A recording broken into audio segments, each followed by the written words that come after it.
வாழ்க்கையில் அடிச்ச புயல்ல இருந்து எப்படிங்க எழும்பி வந்தோம்? சில இழப்புகள் குடும்பத்தில் வந்தது எப்படிங்க எழும்பி வந்தோம்? நஷ்டங்கள் வந்தது எப்படிங்க எழும்பி வந்தோம்?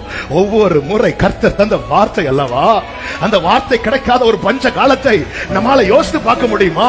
நம்மால எத்தனை பேருக்கு சொல்ல முடியும் இந்த வசனம் இல்லாலும் இல்லைன்னாலும் என்னால எழும்ப முடியும்? நோ, தெரியல இன்னைக்கு அதோட வேல்யூ. கடந்து வந்த பாதையை திரும்பி பாருங்க. வெளியே தலை காட்ட முடியாத சூழ்நிலை எப்படிங்க வெளியே வந்தோம்? என் தகப்பனார் மரித்த போது ஆலய வாசல்ல விழுந்து கிடந்து அழுது, எப்படி ஆண்டவரே, எப்படி ஆண்டவரே, நிக்க வைக்கலையா? எதுங்க, எந்த மனிதனுடைய வார்த்தைங்க இந்த வார்த்தை? ஒரு வார்த்தை, நான் மோசையோடு இருந்தது போல உன்னோடு இருப்பேன், நான் உன்னை விட்டு விலகுவதும் இல்லை, உன்னை கைவிடுவதும் இல்லை. எதை இழந்தாலும் நிக்க முடியும், யாரை இழந்தாலும் நிக்க முடியும்.